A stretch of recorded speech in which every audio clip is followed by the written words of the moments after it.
You're listening to the Secret Sauce Podcast, unveiling life's hidden recipes for success, happiness, and fulfillment by finding the unique ingredients that shape individuals' extraordinary journeys. Well, good morning, Lynn. How are you doing today? I'm doing great, Jeff. How are you today? I'm awesome. I'm spirited today. I'm pretty fired up. Me too. That's good. Wonderful. Well, you got big plans for the holidays? You got any big expectations? I'm going to stay home and rest over the holidays. Uh-huh. Yeah. I don't think we will be doing any resting with two kids under 4. I think we'll be doing lots of chasing down anything that can keep us indoors. And then probably if we're going to be outdoors, let's go get something that'll keep us wet, like water park or something. And then my wife asked me this morning if I'd do some barbecuing at some point, for Labor Day, Memorial Day? Labor Day. Labor Day. Right. It's easy to get them mixed up. So you've worked all year long up until now for the government, and the last 4 months of the year is what you get to take home and keep for your family. The last 4 months is for us. Yeah. What was the purpose of creating Labor Day? When was Labor Day created? Any idea?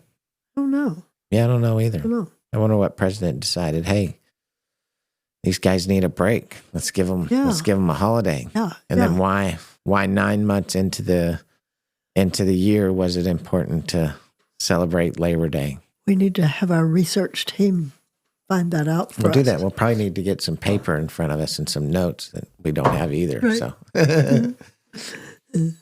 and so no. Do you have brothers and sisters? No, I'm an only child. You're an only child. Yeah. Uh-huh. Now I've got brothers and sisters, but you'd think I was an only child because I don't see them very often. Yeah.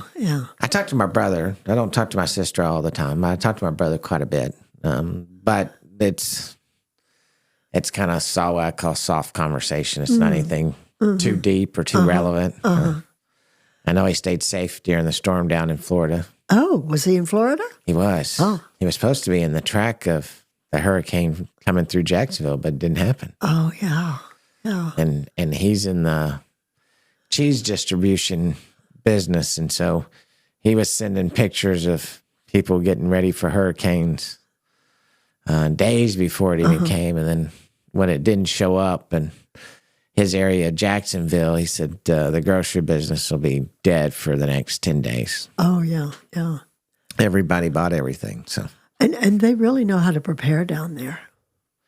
They do. It sounded like the DeSantis was all over it. I heard some interviews of some college students and some other people that thought they were, the state, the city, the counties were overly prepared. And so I think that's a little scary. The secret sauce is to get them ready and get them prepared and to evacuate them and keep them safe. But, my past experiences with hurricanes and I sold a bunch of stuff to FEMA a couple of different times. I got some neat stories during Hurricane Rita when Beaumont blew up. I'd bought on the side of the road a guy that was driving into Houston, and Houston was counterflowing already at that point. So every lane of I-45 except for the feeders were going north. And so we had a bunch of gas. People were running out of gas. So we took our 500-gallon drums of gasoline. It's a big plastic container. And we drove down to the highway and drove in the median. And anybody that was absolutely running out of gas, we gave them a couple of gallons of gas. But we ran into this guy with generators. Wow. And so I bought $18,000 in generators from him. I had to go to a neighbor's house and get the cash because he wanted cash. And I knew somebody that had plenty of cash in their safe. And we bought them, and hurricane hadn't hit yet, so we took them up to Home Depot in the parking lot because they didn't have any generators left at that point. And we sold a couple of them to some really no good FBI agents. I'll tell you the story at the end. Oh, right. So I've always cared about people, and that was part of the reason for getting the generators is as I foresaw things coming that I thought were not going to be favorable to everybody in Conroe. We didn't lose power. our power came from Nacogdoches, which was, or Navasota, one of the two, but it's kind of up near Texas A&M. And the storm went through Beaumont. So we didn't lose power up there. So we had all these generators, and me and a friend started driving in the generators with the generators on a trailer. And we got to Beaumont. Got pulled over by the DPS because they thought we had broken into a store and stolen. Thank God I had a receipt.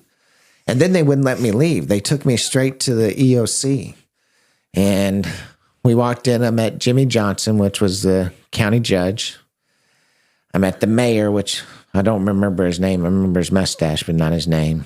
And then we met about 5 minutes after standing in the EOC. Governor Perry walked in.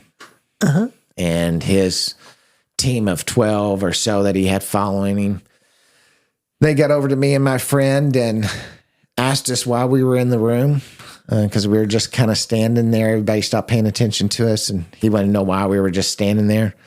We told him we brought a bunch of generators. Governor Perry asked if we could get any more. I got on the phone with the guy that we had bought them from, and they actually bought two 350 kW three-phase generators to power one of the prisons down there and to power the hospital, to turn them back on, because there was every power line, everything in town was toppled.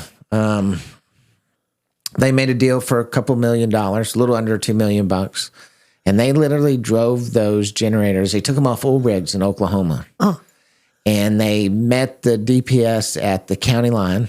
At the state line, and they literally drove them. They were saying they were going as fast as 90 miles an hour in those 18-wheelers as they were driving from Oklahoma into Beaumont. My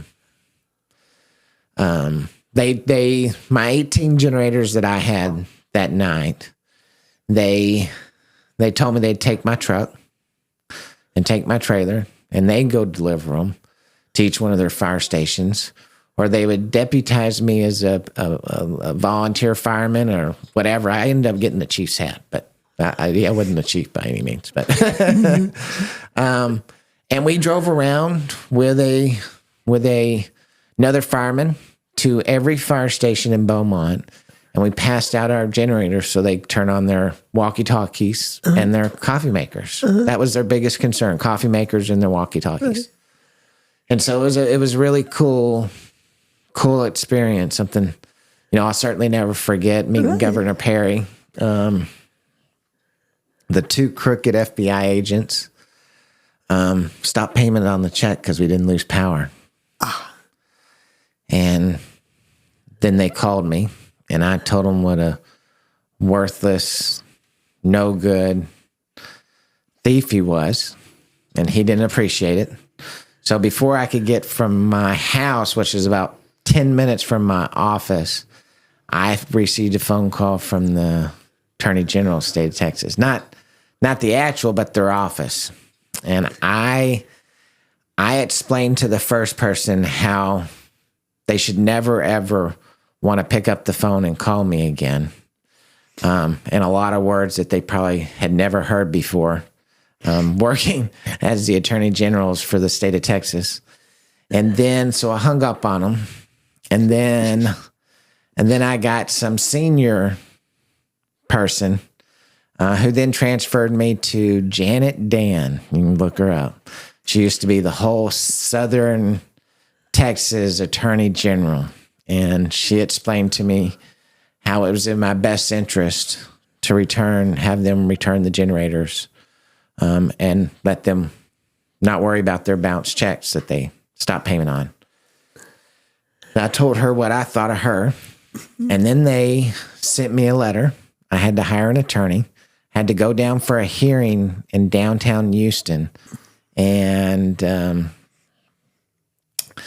was Janet Dan, and towards the end of it, Greg Abbott rolled himself in his wheelchair, and they heard my story. They really wanted to hear more about the guys that they spent $1.7 million worth of generators of the Texas money on. It was probably double the price of those generators.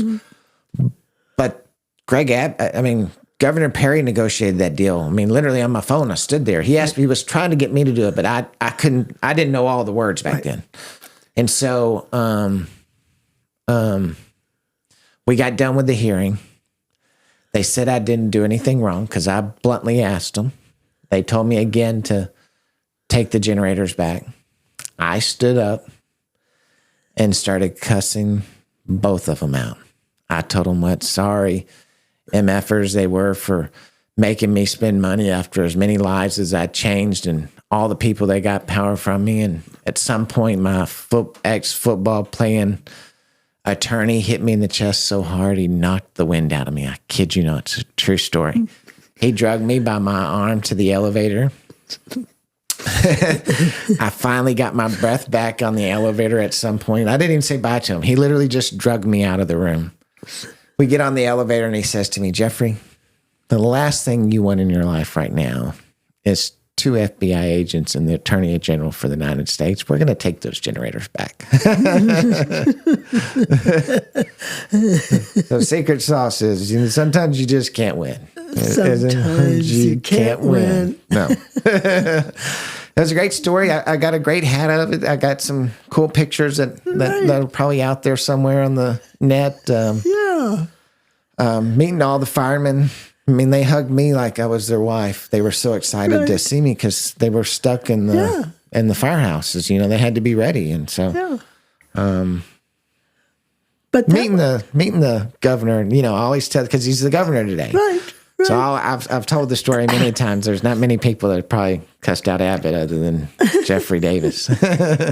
And you learned a lot of what not to do. Good to learn. I was growing myself again. I'd spent some time away from my family because of some of the bad things that I'd done. I was only 3 or 4 months out of jail when I met Governor Abbott. I was already striving to get on top. I was back in the land business. Meeting Governor Abbott after a couple of months of being in one of his state's institutions was a big deal to me. I think it was really, people talk about launching points in their life. I would tell you that was probably a launching point. Not that he said something great to me or gave me something great, but I had a story. Right. I had a story of why I had the ability to be successful. Look what I'd already done. Exactly. And so it was a driving force for me to go and touch as many great people as I could. And over the next 2, 3, 4 years, I did just that. I grew 2 different communities that weren't, but just like little dots on a piece of paper. Right. We created a lot of stability. There's several companies that I created during that time that are out there today employing dozens, if not hundreds of people. And all of that spurred from buying a $18,000. And again, I was only a couple months removed from a state institution. And I literally, hey, Charles, can I get 18 grand from you? Here's my story. Right. And he knew me and he knew my boss and he knew I had lots of money coming to me from work. And it was like, yeah, man, hold on just a second. Then he brings me 3 stacks of $5,000 and $3,500 and $100 bills and says, hey, good luck to you on those generators. And then when we did lose power, he was like, hey, Jeff, when do you think I'm going to get that money? Right. But he was cool. He was a neat guy. Stock trading changed probably because of him and some of their people. You ever heard the stories about, it's the reason why I know he had cash. Stories about the people owning the bowling alleys, and then in the back of the bowling alleys, they had all these computer systems and fax machines that they were bombarding people, and they called it the pump and dump schemes back in the 90s. Yeah. Him and a couple of really, really smart guys had probably got into it in the penny stock business back 96, 97, if I can remember right. And they always had a company that was gonna hit the big time. And I'd see we'd see the facts as we didn't know that for a long time that it was actually him, but he got raided and arrested. We saw them take a Bobcat and drive it through his front door and drag his safe out of his house.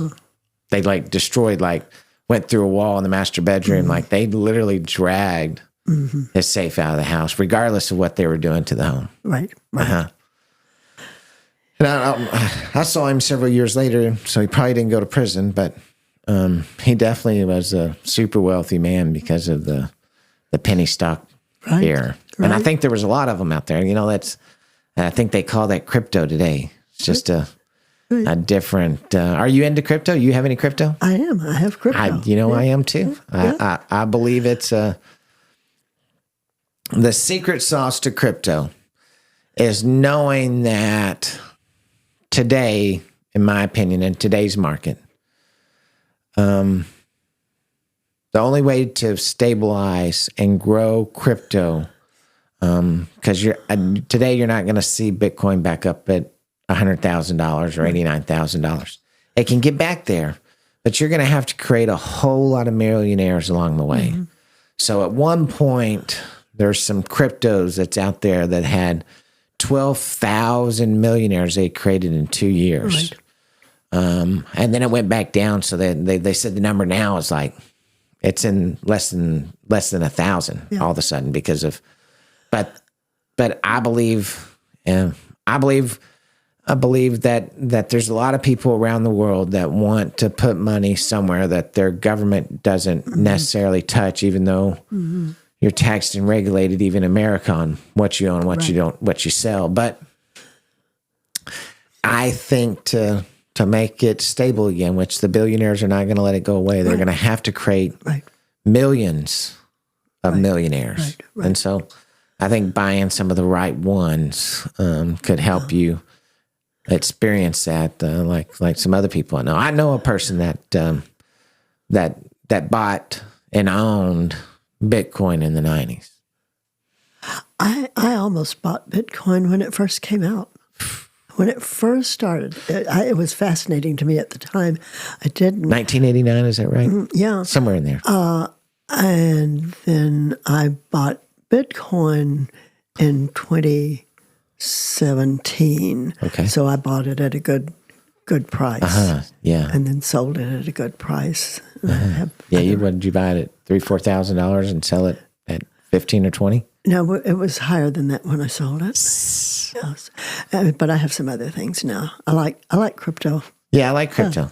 I think they're going to print a lot of millionaires. I think they have to. The only way to keep it around is to make people randomly wealthy off of it so that they can then become your cheerleaders for your cryptocurrency, whatever one it is. And so I think there's a lot of them out there, but I think if you pay attention to where the growth is and where the value is, to print millionaires, it has to be so cheap the common man can be a part of it. Right. And then it's got to get to a number that is so unrecognizable to everyday people, so they're not paying enough attention to it. But at the same time, it prints hundreds and millions of millionaires from it. Right. And so I think it's great. I think there's a secret sauce to being extremely successful in crypto. I certainly hope, I never thought I'd have the ability to own $1 billion anything. Right. And I've got almost 6 or 7 billion coins. Right. Right. So I thought, why not? If, when are you going to get a chance to have $1 billion anything? So I thought it was worth it. Yeah. Yeah. Crypto's fun. It's playful and it's possibly good. It could be good. It can be dangerous, but it's fun.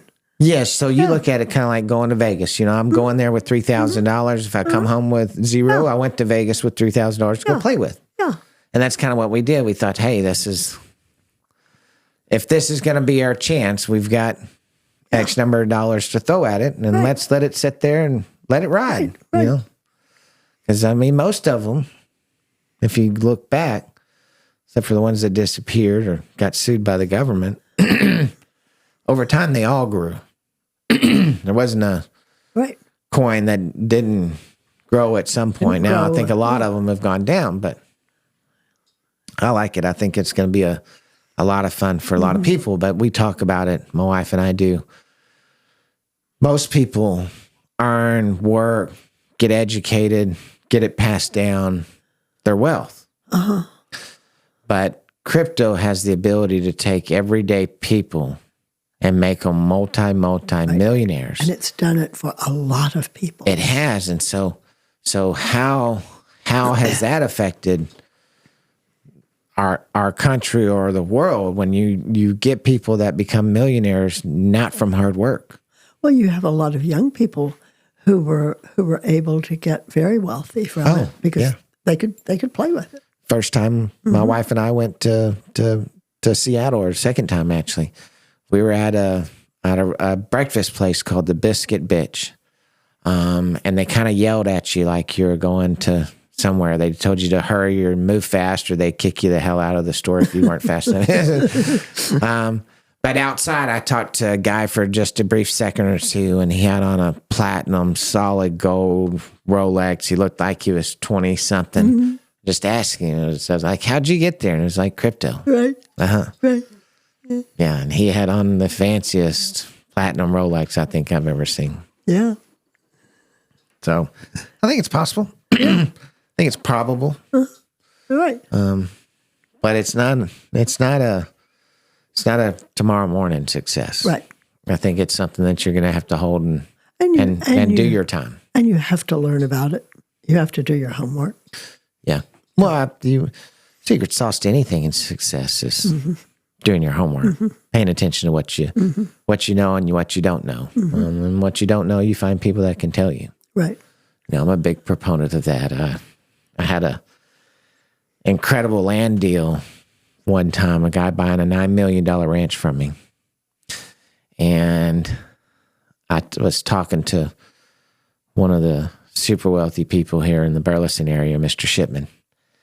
And I said to him, man, I don't know anything about deer ranches. He wants to buy this $9 million deer ranch. He said, well, call TCU, call their agricultural department, see if they got someone that'll go out there with you. And I did just that. And I would be darned, the guy was more excited than I was about the whole deal. He showed up right on time. He talked to him about every strand of grass that was growing out there on this 9,000 acres. He talked to him about the animals that they saw and didn't see and what did you need to fix. I mean, it was just an incredible experience. But the guy, knowing that he hired me to sell him a deer ranch, and I told him, yeah, I sell lots of ranches, no problem. You ever sold a deer ranch? Well, I've sold ranches with deer on them, I think is what I told him. But he was a referral.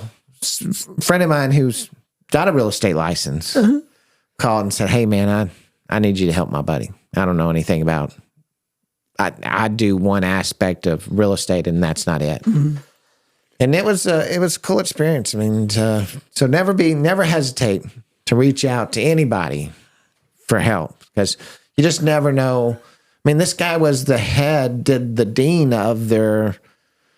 It wasn't just agriculture. He was over like animals and cattle and maybe ranches. They had this whole department that was right. And he was fabulous. And my client got, without me telling him, he got the education that he wanted when he was touring the ranch. So he never questioned me about deer ranches after that. Right, because you knew how to hire the expert to help. Yes. Yeah. Ranchers were my expertise. I learned this from him. Yeah. We've talked about him before. He's the guy that told me to stay in my lane. Get in your damn lane. Go in. And it was funny. I was selling him a ranch, which is what I think is my lane. And he was telling me, stay in that lane. But he stayed in such his lane. He owned a gigantic $7 billion a year mortgage business. And he had no contacts in commercial real estate. He literally didn't know how to finance. I mean, he's worth tens of hundreds of millions of dollars maybe. And he didn't know how to finance a ranch. So we those deals, you don't just talk to your mortgage broker. We knew some presidents of some banks, and we spoke to some presidents of banks about the deal.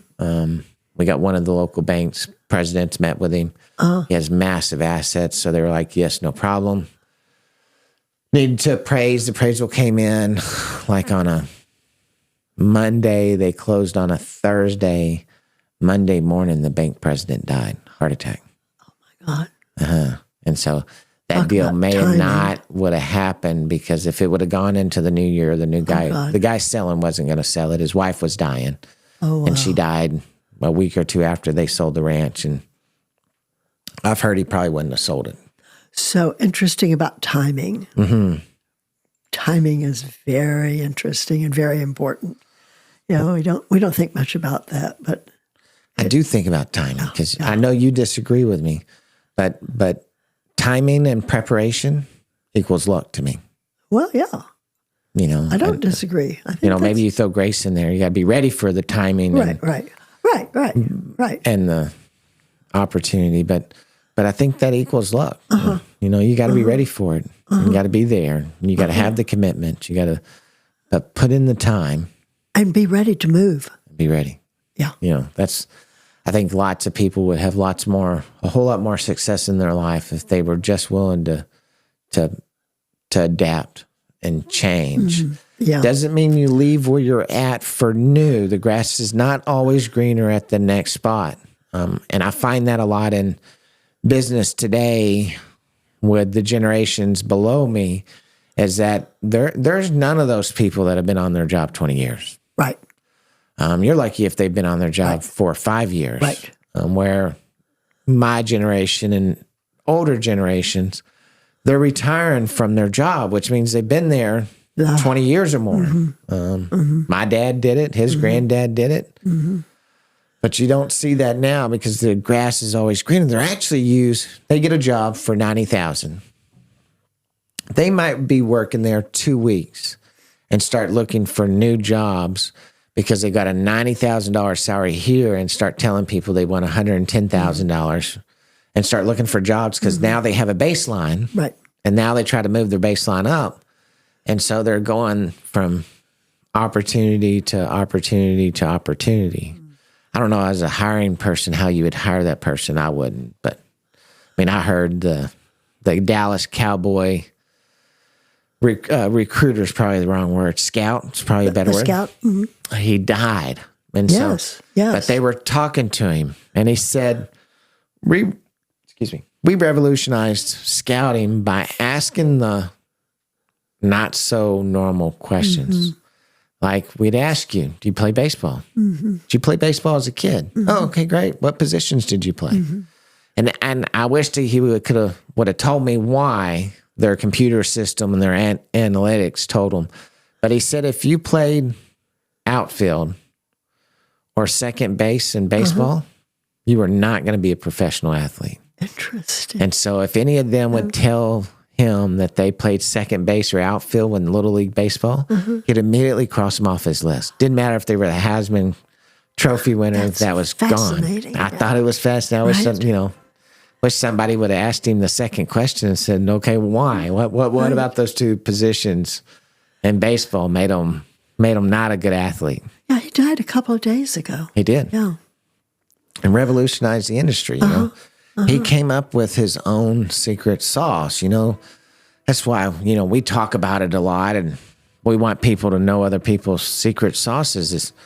He created his own, but his sauce is being used by everybody in recruiting today. And so, the more other people's secrets and secret sauces we can learn to them about success, that we all got to have opportunities for greatness. And there's got to be other people that came down from him and from his knowledge and from his secrets that have gone on to other football teams and created great successes. They had to have. But, you have to be different. Nobody was using computers back then. They thought they were all stupid. Right. Everybody in the NFL made fun of them, he said. I didn't know the Cowboys were originally owned by a guy who owned a software company that became worth millions of dollars. Before Jerry Jones bought the Cowboys from him, the original owner was a software guy. Owned an IBM 35. Right. That's how they originally did their analogs and algorithms for football. But, it's always amazing how many different professions are out there that you'd never think, How many people did he have working for him just for the Cowboys? I had never thought growing up that I want to be a scout someday. I know. So maybe we need to spend more time letting everyday Americans know what all opportunities are out there. And, you're not just going to have to be a doctor to be rich if that's your goal. Right. You don't have to just be a teacher to change lives, There's so many different possibilities. But how do you know what they are? Well, you have to talk to people. You have to listen. You have to be aware of what's going on around you. And a lot of people aren't curious. Isn't that our natural nature to be curious about things? Well, one would think so, but apparently it's not. No. Yeah. It should be. And the curiosity of things on how you make them better? Yeah, yeah.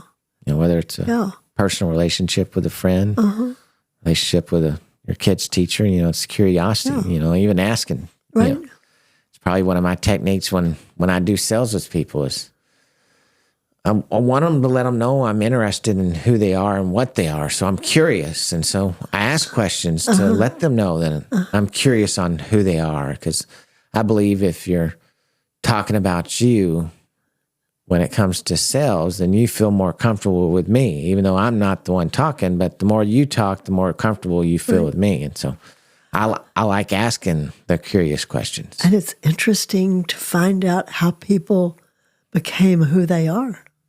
It's fascinating. It's one of my. If I've known you for more than 3 or 4 or 5 minutes, I'm asking you what you do, because I do believe that knowing what someone does for a living says a lot about who they are. Not that any profession's bad or any profession's good, but if you're an accountant at PricewaterhouseCoopers and you're an auditor, I kind of get who you are. I've met a lot of auditors. Yeah. And so I kind of know how your brain's going to tick. And, if you tell me you're a professional cowboy roper, I know I might have a hard time with you because I'm probably going to have a hard time relating to you and talking to you about your profession. I can talk to somebody about accounting and auditing, but I don't know anything about roping a horse. Or I guess you don't even rope the damn horse. You rope the cow. So I really don't know what I'm talking about. You're on the horse. You rope the cow. And so, there you go. And then all of a sudden I look stupid. And so maybe you need to find some ropers and talk to them. I'll try. I used to have a investment guy that was a part of buying the steer every year. Yeah. He owned another real estate company here, but that was his deal. And at the Fort Worth Stock Show? Yes, and they, him and his partners owned a ranch out in Weatherford, and they raised roping horses. But I didn't realize those roping horses were hundreds of thousands of dollars. But they can pick up their left foot if you tell them put your left foot in the air and shake it all about. Their horses can do all that. Oh yeah, yeah. But he was a neat guy. Yeah. Mr. Flores was his name. Tried to sell me his office furniture that was no good. I was just getting back into real estate when I met him, trying to buy his tract of land and turn it into a subdivision. Right. So yeah, you don't know who you meet, but recognizing in sales for me, it was recognizing also, like the cowboy, I'm gonna have a hard time here. So maybe I need to go get Jim Bob, who can relate to him better, and split that commission. And that's the sale. Yeah. Even though you split the commission, that's the sale. I want all the money. Yeah. Why shouldn't you? I mean, if you're in sales, you should be driven by getting all the money. Yeah. But if you lose the sale because you don't know anything about roping, that's your fault. Yeah. Right. Zero's not fun. Right. Zero is not fun. Zero is not fun. I learned that real quick in life. And so what, you have any animals? Dogs, cats? I have 4 dogs. I have a half red-bone coonhound, and the other half is various different animals. Had her Genealogy? genealogy done, and I have 3 little mixes, little mixed up dogs. They're all adorable. Tiny? And the other? About 10 pounds each. Yeah. All of them? Yeah. Sugar Bear is 40 pounds. Oh, wow. Yeah. And so you come home and they go crazy? I got 2 dogs that go crazy when I walk in the door. They love it when you come home. They love to eat, and they love it when you come home. Now, are you a free eater? Do you let them eat? I feed them once a day. Their meat with their dry food, and then they have a little dry food in their bowls all day long. Yeah. Yeah. How do you feed yours? They eat a bunch of table scraps. We even buy them chicken from the store. Right. From Albertsons, the little pulled apart chicken. Right.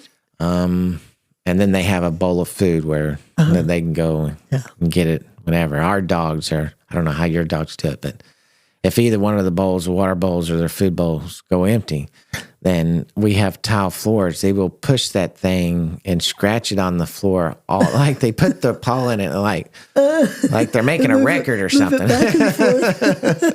And so you can hear it echoing throughout the whole house. So someone needs a refill. Fill the bowl. I used to have a dog that would. We had a bell on the door, and he'd ring the bell on the door to go out. Yeah. And it was really easy to teach him. I'd learned it from somebody else. I didn't have a clue that was even a thing. Dogs are very easy to train. Mm-hmm. They really are. Except for Shih Tzus. Oh. I've never known anybody that had a Shih Tzu that was able to get it potty trained. Really? Interesting. Yeah. Nasty, more like it. Peeing on everything. It's gross. My dogs had a really good trainer. There's a place called Shape-A-Pup, and they use clicker training. Okay. They were all clicker trained, and it's a really good way to train a dog. So you clicker them at the house? They're trained now, so I don't have to do it. They're all trained. We did the same thing when we got our Shih Tzu. She's a little miniature brown Shih Tzu. There was a great lady. I think it's Canine Shepherds, but she does dog training. And so when we travel, she watches our dogs for us. She lets them come in their house like they're animals, because our dogs are good with everybody. Right. But she was great. We left the dog there for a week. Like we had him for like 2 days, 3 days, and then we took her for a week. And they kept him, I think it was a week, 10 days, something like that. Right. But when we got him back, he did everything except jump on you. She was trying to teach him not to jump on you. And she'd tell you, don't pet him when he jumps on you. Well, that's like the easiest time to pet them is like when they're like all the way up by your knee and you just reach down and pet them. And so, but she did a great job with them. And, I appreciate having trained dogs. Going to people's houses where their dogs are just terrible. And that's not fair to the dog. My dogs are really well trained, except Sugar Bear is a sociopath. Sugar Bear. Sociopath. Yeah, so were you able to identify that because of your background? I was able to identify that because she wanted to kill the other dogs. The other dogs have all been to the vet because she bit them? Right. So now the 3 little dogs have their area, and Sugar Bear has her area. So they don't commingle anymore. They don't commingle anymore. Is Sugar Bear old and doesn't want anybody messing with her? Or? She's prey driven, and she has toys, and when she has treats, they're hers, and all the toys are hers, and she doesn't want anybody to touch them. So. And you can fix that for her? You can have some therapy sessions with your dog? You can't fix a sociopath. Ruff. You no? cannot fix a sociopath. They're not fixable. Okay.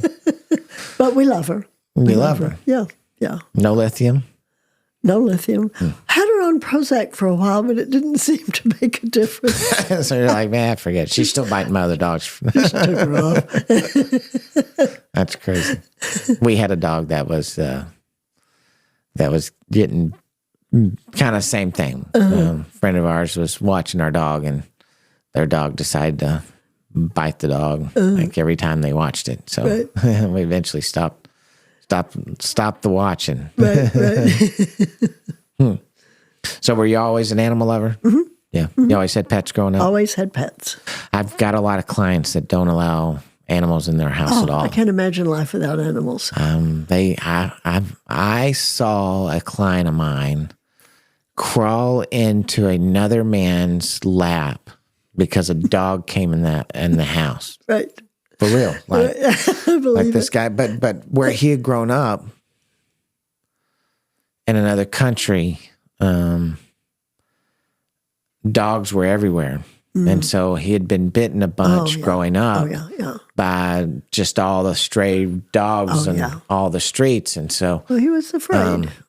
He had told me, hey, is there any dogs there? Like anytime we went and saw property, and he'd ask me, and I didn't pay enough attention to the fear of animals that were like that. But that lady put the dog outside before we got there. I knew he was nervous about the dog. She put him outside. The dog got out of the backyard, I guess, however it got out of the backyard. And there was a doggy door in the garage. So it went around the house and then came in the doggy door. Right. Because then all of a sudden, it was a really small 1,200 or so square foot house. Because then all of a sudden, boom, there was the dog in the living room. Right. And he jumped from sitting into another grown man's lap. And the grown man was holding him. And I'm grabbing the dog. And he's telling him, it's okay, it's okay, it's okay.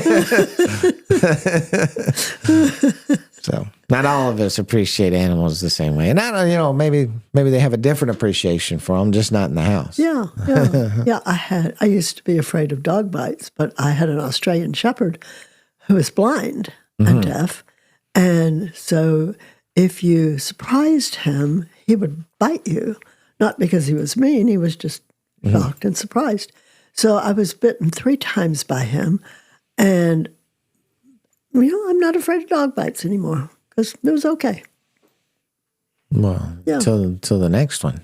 Well, I mean, I don't think your current dogs will bite you, will they? No, my current dogs won't bite me. But Max was, he was a fear biter because he didn't know what was going to happen.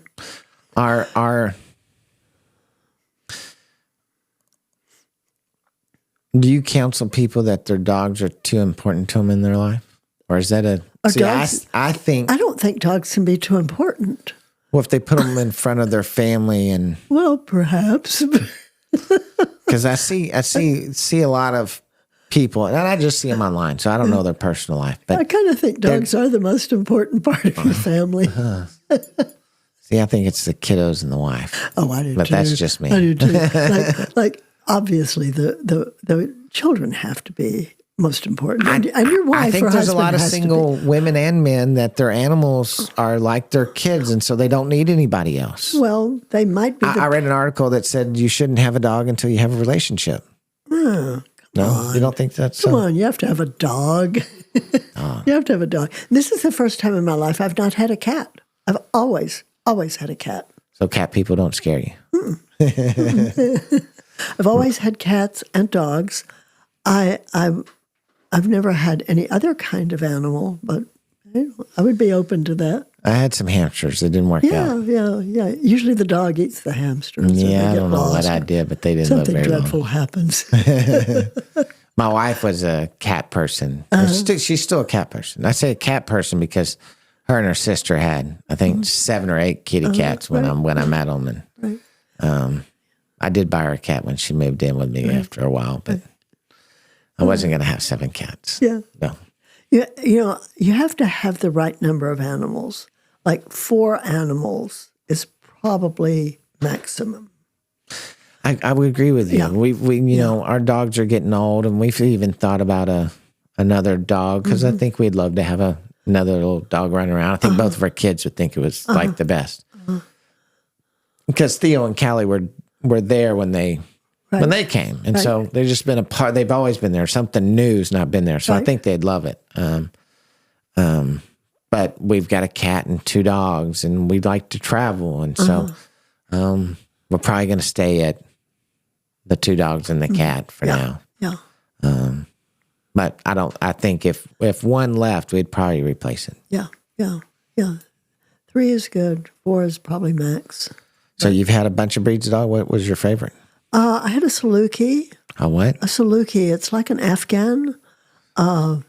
I'd love to get an Afghan pinscher. I think they're cool. They are cool. Salukis are very cool. That probably was the most interesting dog I've had. Yeah. Yeah. Just curious, just loving, like. Very, very interactive dog.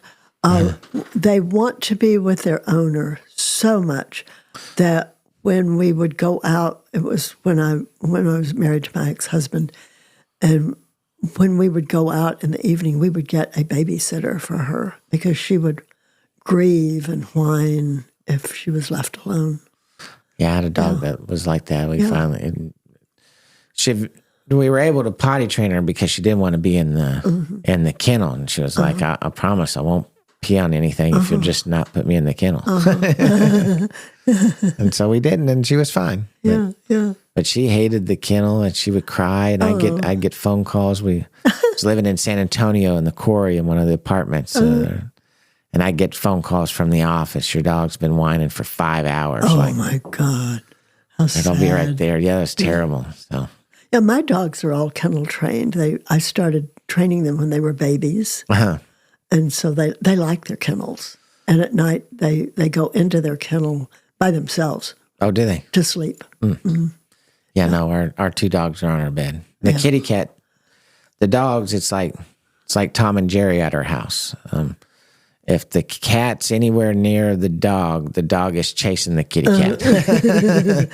And so the kitty cat has become a nocturnal kitty. So she comes out at night and roams the house because we can see her hair places, so we know she's walking the house. But while the dogs are sleeping in mommy and daddy's room.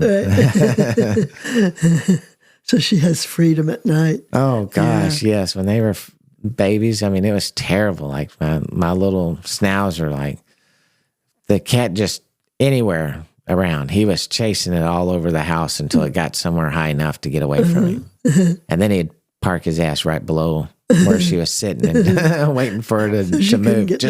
Just move. That's all I need you to do, and then I can bark at you for 10 more minutes. But I think, the great part about animals is, it's the affection, it's the attention. It was definitely a secret sauce to one of my offices. I used to bring my Bichon. We have a white, I guess all Bichons are white, but we have a beautiful Bichon, and I used to take her to work every day. And with all the drama that was going on in my office at the time, consolidating offices, and I had 10 or 15 women, and when you have that many women working in one office, it's lots of drama. They team up against each other, which I wasn't expecting. You didn't know that? No, they really do. And they might be click 6, 7, 8 this week, and they might be click 5, 4, 3 next week, and so they switch on teams, and it was a lot of conversations, a lot of managing, a lot of drama. It was a lot of drama, but the dog at the office kept the drama down. Yeah, because they could, instead of snapping at Susie, they'd take the dog outside to go pee for a few minutes. Yeah, the dogs bring peace. Yeah, they do. I think they do. And I think they do in a household, And I kids read somewhere that if you look in a dog's eyes, your heart rate goes down. Really? Mm-hmm. What about the one that bites you? Well, she has eyes too. They're not biting all the time. No. Now, I've known some pretty aggressive dogs. Yeah. We had a border collie one time that was pretty aggressive. Mm-hmm. But I think that's just their nature. Mm-hmm. Anyhow. Yeah. So what's the secret sauce to getting your dogs to go sleep in their kennel? None of my dogs liked it. When they were babies, their kennel was a good place where it had treats and toys. And so they see their kennels as a nice, comfortable place. They also have big soft beds in there. Yeah, so they're nice. And I think it's like their cave. You ever recommended to a client to get an animal? I haven't. No. I haven't. I've had some clients I think shouldn't have animals. Oh, really? Yeah. And do you share? Not necessarily. No. Probably. But I think sometimes people don't take good care of their animals. Yeah. Yeah. I don't know how you can Yeah. be a good person and abuse an animal. I don't either. I mean, I've spanked my dogs when they've torn up mama's shoes or Yeah. ate my leather jacket. Yeah. Yeah. But we don't.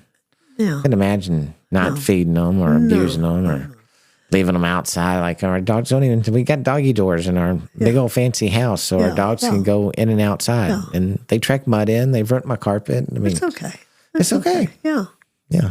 And if you have Prada shoes and they want to chew on them, that's okay. The leather jacket was hard. Yeah. I didn't even realize he had done it. It's hard, but And then it's I replaceable. put the jacket on, not knowing, and then I had a half a sleeve. I was like, "Oh my goodness!" Because I must have ate all of it because it was all gone. There's a Banana Republic leather jacket. I still remember. Yeah, it was nice. One of the fancy ones, got tucked in on the side. Your animals eat up your stuff?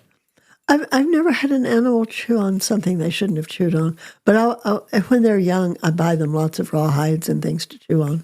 Rawhides. You do rawhides. We can't do rawhides at our house. Our dogs don't do well with it.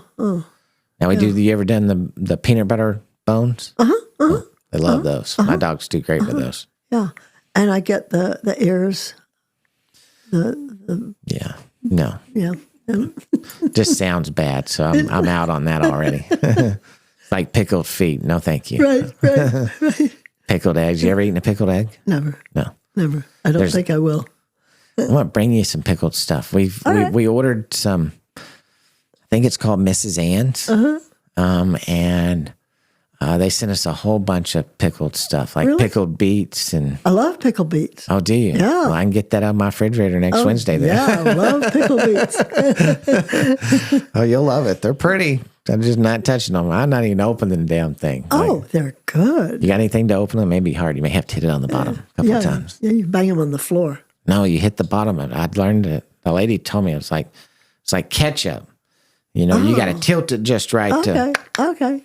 But when you can't open, if you hit it real hard on the bottom, the air pressure that's in the sealed container will push so hard on the top, it'll pop it. You'll actually hear it pop. Okay. And then it'll open right So up I for you. just turn them upside down and bang the lid on the floor. Probably the same That's a thing. neat technique.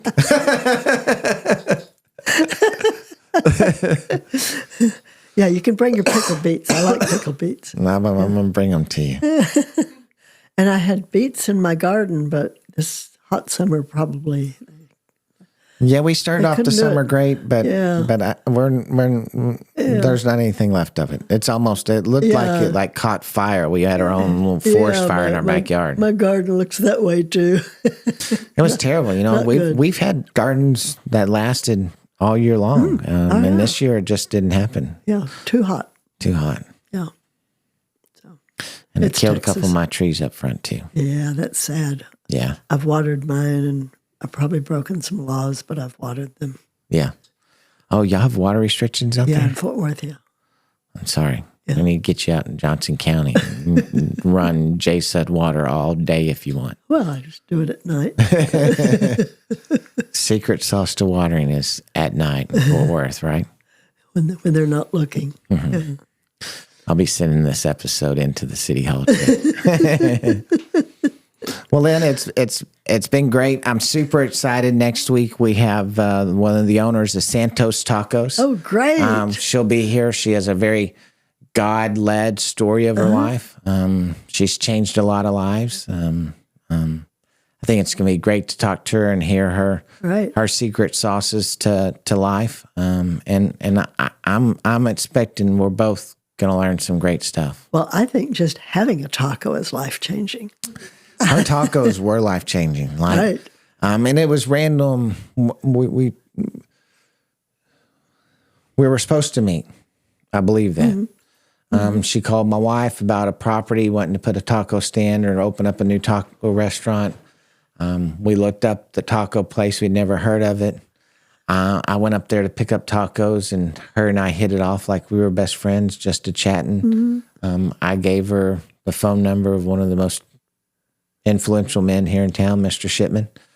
She's been to talk to him about growing her business. I think he's going to help change her life. Wow. And she'll tell you, us meeting, me walking in there for tacos that day was not by chance. Not by chance. No, ma'am.